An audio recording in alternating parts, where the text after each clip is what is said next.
10 signs that the U.S. culture is being turned completely upside down. Michael Snyder reports they wanted to fundamentally transform America and they've succeeded. So now instead of a leave it to beaver society, we have a society where literally anything goes. Our families are disintegrating. Traditional normal values have been completely discarded. Our young people are running wild in the streets. Crime totally out of control. Our system of government melting down right in front of our eyes. So what's going to happen to our once great nation if things just continue to get even worse? Our politicians like to tell us that America is great because America is good, but the truth is that America stopped being good a long time ago. The following are 10 signs that the U.S. culture is being turned completely upside down. Number 1, it's finally happened. The elite have such disdain for the choices of average Americans that some of them are starting to float the idea that elections should be eliminated. Can you imagine?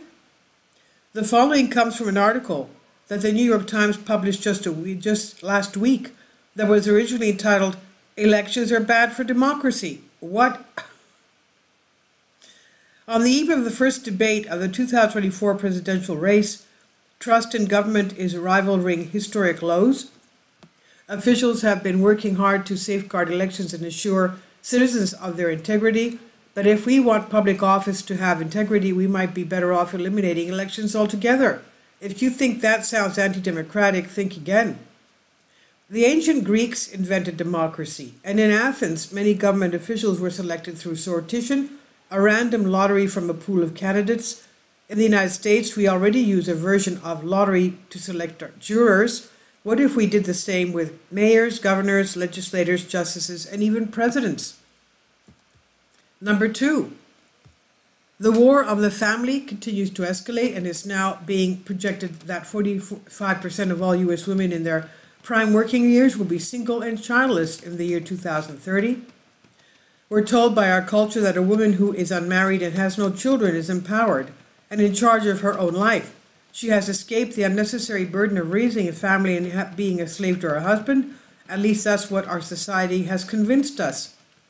Sadly, many women have adopted the modern feminist lifestyle and have chosen to sleep around, abort babies, and if they unexpectedly get pregnant, to swear off marriage. But these cultural trends are going to have a tremendous impact on the future of American society. Morgan Stanley estimates that 45% of women in their prime working years, aged 25 to 44, will be single and childless by the time 2030 arrives. Number 3, theft is going to cost U.S. retailers more than $100 billion this year. And at this point, organized retail crime has become such a crisis that even Dollar Tree is being forced to take drastic measures. The company which runs Dollar Tree and Family Dollar has several new shrink formats that it intends to roll out in the final 6 months of the year. CEO Rick Dreeling said in the morning, "Shrink typically means theft and other types of inventory losses in the retail industry.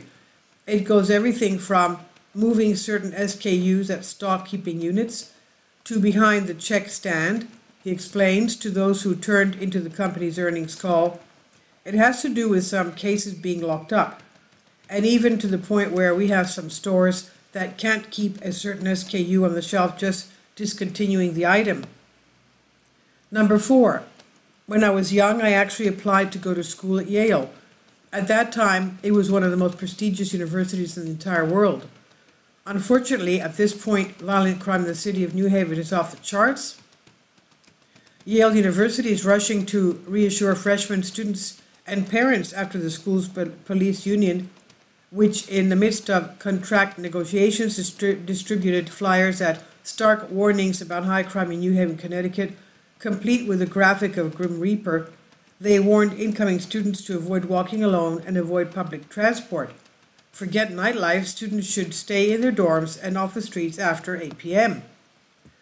Presented by the Yale Police Benevolent Association as a survival guide for first-year students of Yale University. The flyers were distributed on freshman move-in day. The incidence of crime and violence in New Haven is shockingly high. And it's getting worse, the flyers warned.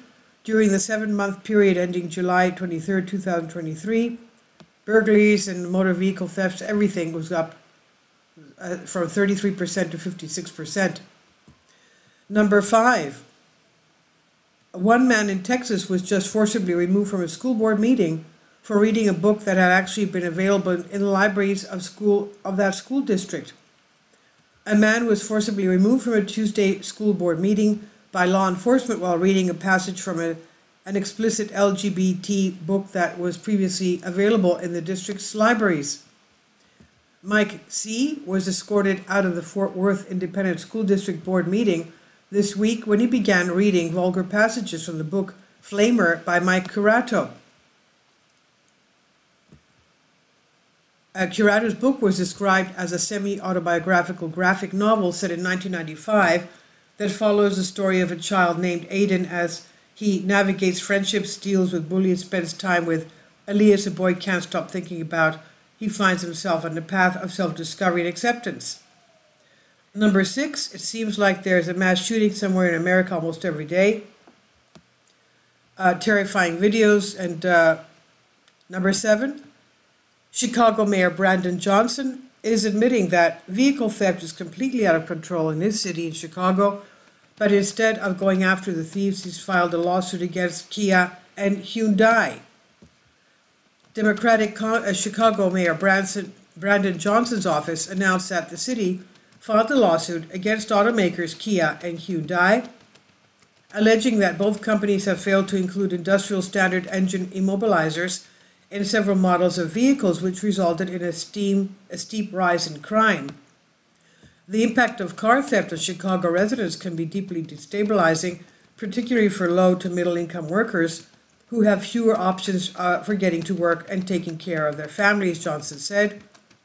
The failure of Kia and Hyundai to install basic auto theft prevention technology in these models is sheer negligence, and as a result, a citywide and nationwide crime spree around automobile theft has been unfolding right before our eyes. Number 8, instead of cracking down on crime, federal law enforcement authorities are using their resources to raid Amish cattle farmers. They came with a search warrant, softly spoke Samuel B. Fisher, a mild-mannered cattle farmer operating a 100-acre farm tucked away in Virginia's heartland. Fisher bread and butter Golden Valley Farms carves out the scenic countryside that is a hop, skip, and a jump away from historic Farmville, a postcard-perfect small southern town with classical Main Street charm. The father of 5 had graciously invited us down to his idyllic pasture to rehash the whirlwind of unforeseen events that unfold over the cruel summer. It was a tumultuous time on the Fisher farm, an upheaval that threatened to upend the man's livelihood. They tagged the meat so that we can't touch it, we can't sell it, we can't feed our family with it, Fisher said. Number 9, the number of transgender surgeries in the United States has tripled in just a 3-year period. Transgender surgeries nearly tripled in the United States between 2016 and 19, with breast and chest procedures accounting for 56.6% of all operations. Results of a study published Wednesday at the JAMA Network Open Show. Close behind was genital reconstruction, making up 35.1%, followed by facial and cosmetic procedures at 13.9%. The greatest number of procedures overall were undergone by women 19 to 30 years old, people with private insurance, and people with higher incomes. Most procedures occurred in the West and were performed in urban teaching hospitals. Number 10. Joe Biden is asking Congress for money for a new shot, and he's admitting that it will likely be recommended everybody will get it no matter whether they've gotten it before or not. Biden, who is vacationing in Lake Tahoe area, was asked by a reporter on Friday if he could say anything about the uptick of COVID cases and a new variant. And the president said, "Yes, I can. I signed off this morning on a proposal we have to present to Congress, a request for additional funding for a new vaccine that is necessary that works." He said, tentatively, it's recommended that it will likely be recommended everyone get it no matter whether they've gotten it before or not. Our society is going to continue to change. Nothing can stop that. But the direction of the change can be altering. Those that have been transforming our culture are just going to keep on doing what they have been doing And all that is good is going to take for them to succeed is for good people to stand by and do nothing. This is by Michael Snyder. He says about the author, "My name is Michael, and my brand new book entitled End Times is now available on Amazon. In addition to my new book, I've written 6 other books available on Amazon, including 7-Year Apocalypse, Lost Prophecies of the Future of America, The Beginning of the End, and Living a Life That Really Matters, commissions earned. When you purchase any of these books, you help to support the work that I'm doing, and one way that you can really help is by sending copies as gifts to family and friends. Time is short, and I need help getting these warnings into the hands of as many people as possible. I've also started a brand new Substack newsletter, and I encourage you to subscribe so you won't miss any of my articles. I've published thousands of articles on the Economic Collapse blog, End of the American Dream, and the Most Important News. And the articles that I publish on those sites are republished on dozens of other prominent websites all over the globe. I always freely and happily allow others to republish my articles on their own websites, but I also ask that they include this about the author section with each article. The material contained in this article is for general information purposes only, and readers should consult licensed professionals before making any legal, business, financial, or health decisions. I encourage you to follow me on social media, Facebook and Twitter, and any way that you can share these articles with others is definitely a great help. These are such troubled times, and people need hope. John 3:16 tells us about the hope that God has given us through Jesus Christ. For God so loved the world that he gave his only begotten Son, that whosoever believeth in him should not perish, but have everlasting life. If you have not already done so, I strongly urge you to invite Jesus Christ to be your Lord and Savior today." This is by Michael Snyder on End of the American Dream. Please leave your comments, and thank you for your support. Finally, support my Patreon account. The daily posts are 5 videos daily, and they are totally different from what I have on my YouTube channel. Thank you so much for your support and that you find all my content so interesting. You'll find the Patreon account details in the description box below.